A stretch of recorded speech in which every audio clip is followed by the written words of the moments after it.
Ito siya, installed na yung gap niyan, kung mapapansin, kasi hindi na natin makikita, no? Pero supposedly, ito, may play yan. Pero ngayon, wala nang play. Solid na yan ngayon. Ito rin, same thing. Solid na rin siya ngayon. Wala nang play yan. So ako, very curious ako. Anong magiging feeling ng kotse? Naka-coilover tayo. Pakita mo na naka-coilovers. Ayan, no? So naka-coilover tayo. Naka-ST suspension tayo. So technically, kung tatanungin nyo ako, baka mamaya, babanatan tayo ng mga basher na hindi mo na makabisado yung kotse mo eh. Ayun.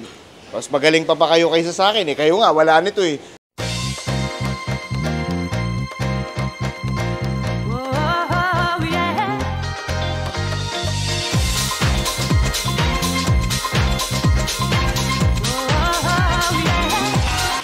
Hi guys, Chupageti here. Welcome to another vlog. Today, nagkaroon tayo ng collaboration with Magic Color Philippines, and we're currently now at Zidcar. We're having our Magic Color installed on our Subaru BRZ. So samahan nyo ako guys, and hopefully maging okay to. Hindi natin actually alam kung is it really a placebo effect lang for Magic Color Philippines or using their product, or meron ba talagang gains ito. So tara, samahan nyo kami today guys.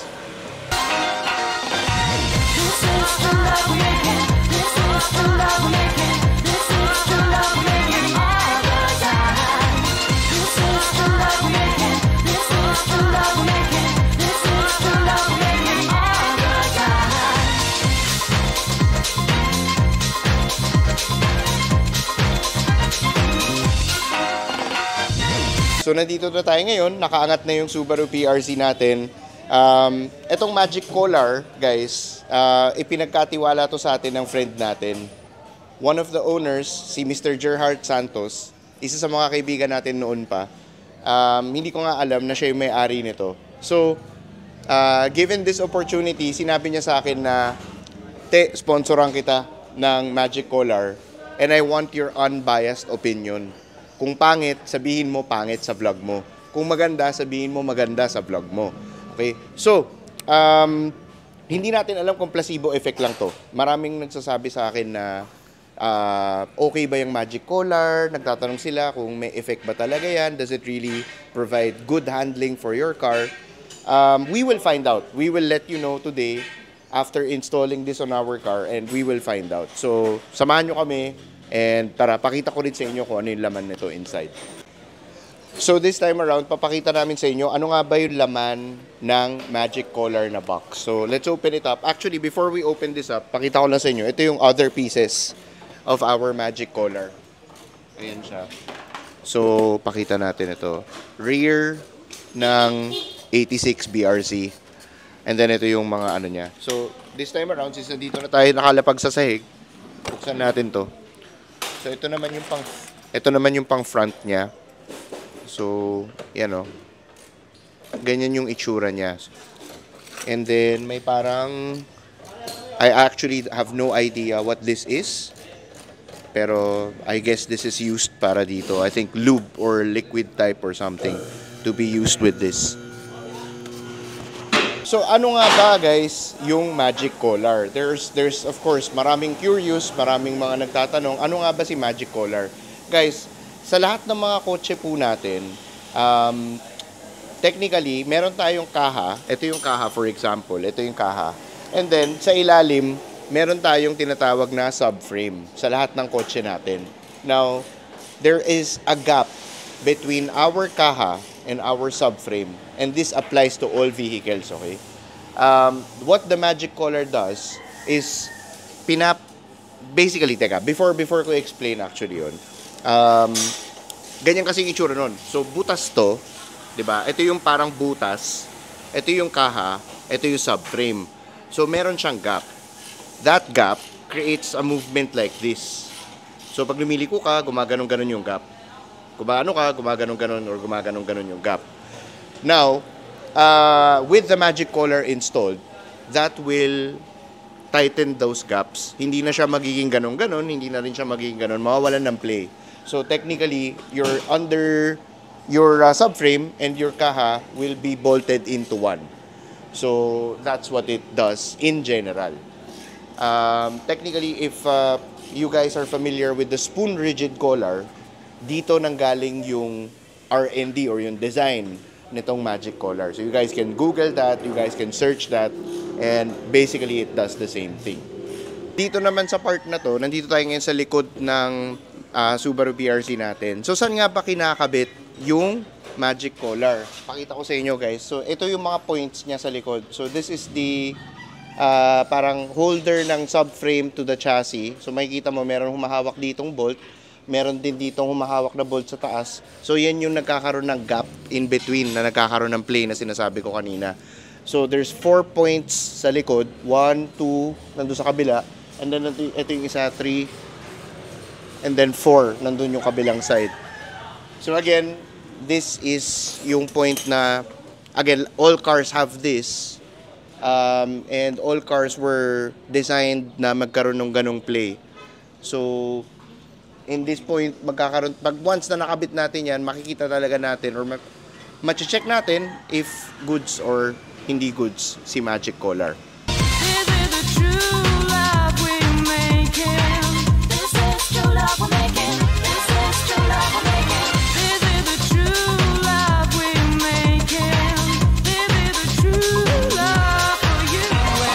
So ito na guys, for the rear of the car, currently, installed na ngayon yung rear collars natin. Hindi na namin pinakita sa inyo dahil medyo boring yung part na yun. Yung kinakabit lang yung mga rings na ganun.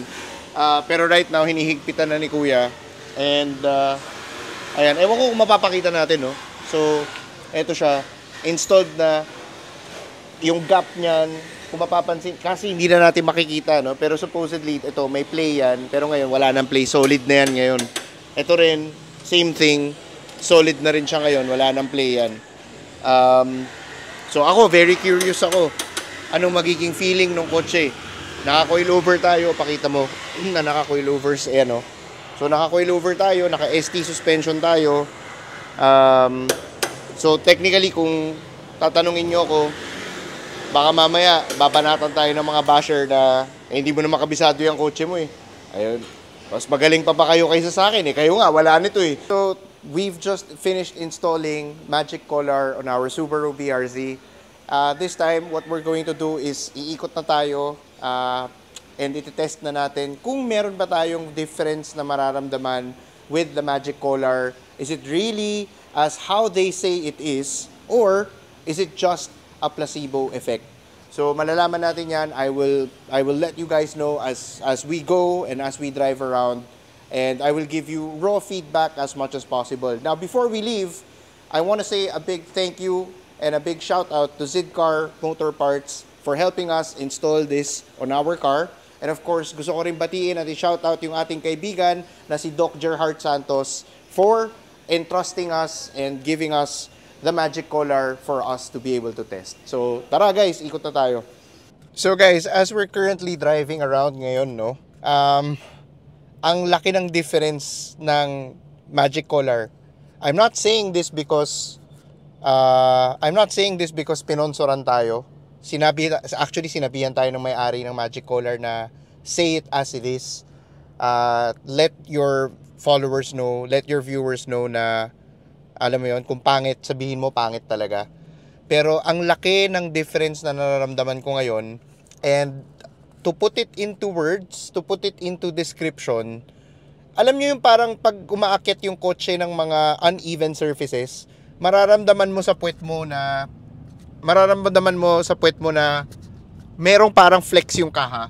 Pati yung puwet mo mismo sa kotse. Pati yung puwet mo, mafe-feel mo eh.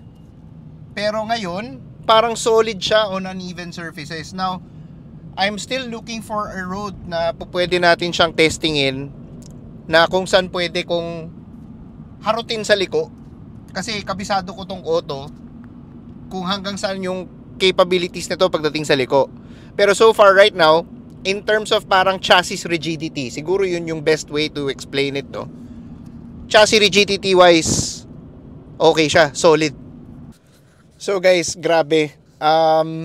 We've been driving around for quite some time already, no? Right now, we're currently stuck in traffic. So, ayan, kita naman, medyo traffic na tayo ngayon. There's a huge difference with this magic collar thing. It's not just a placebo effect or something. Naramdaman ko kagad yung difference niya. The chassis is much more stiffer. Parang it's much more, hindi parang it's actually much more solid. Yun yung masasabi ko. You can feel that the engine vibration on idle, nawala na yung engine vibration. Alam mo yun, meron kang mararamdaman na natural engine vibration during idle on your car. Pero this time around, wala namang ganun. I'm not feeling any of that.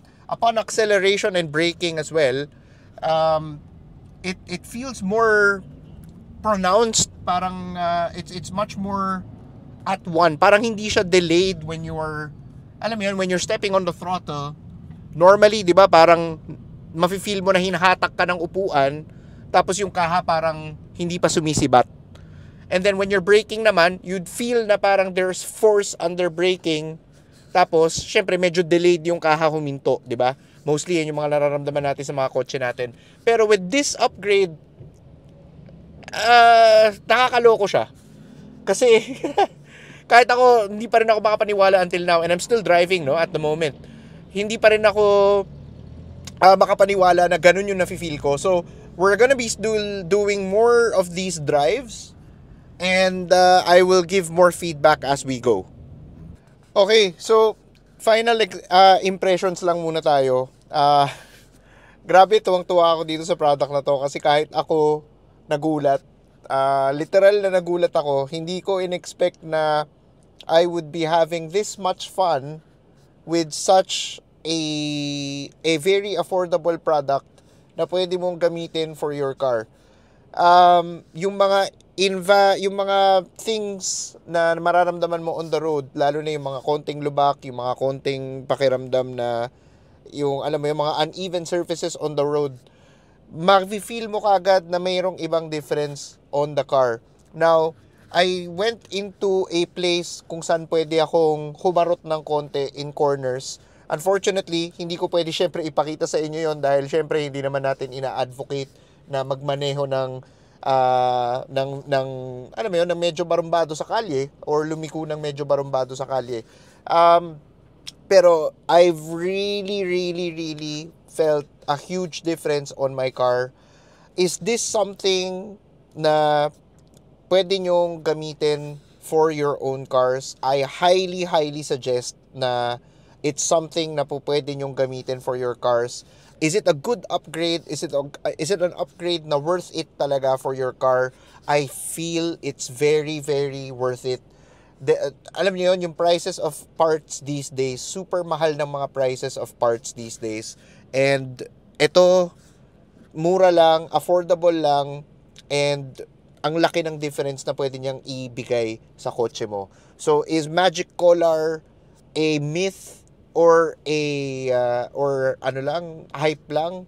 It's something real. You have to experience something like this for your own car. And siguro disclaimer ko na lang, if hindi mo kilala yung behavior ng kotse mo, tapos ikakabit mo to, siguro wala kang mafe-feel na difference.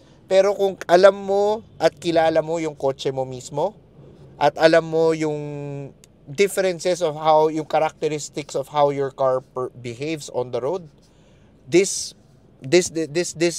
product will give you wonders. It will give you a weirdly satisfying feeling, lalo na kung driver ka talaga. That's it. I hope you guys enjoy this vlog, and I would like to once again say thank you to Magic Collar Philippines, kay Doc Gerhard Santos. If you guys are interested to buy Magic Collar, you can contact us dahil binigyan na tayo ng opportunity din ni Magic Collar na ibenta yung produkto nila. So, pwede nyo kaming kontakin for anything if you want to have a Magic Collar for your car. So maraming salamat once again, and I hope you guys enjoy this vlog, and I hope to see you on our next succeeding videos. Paalam, guys. You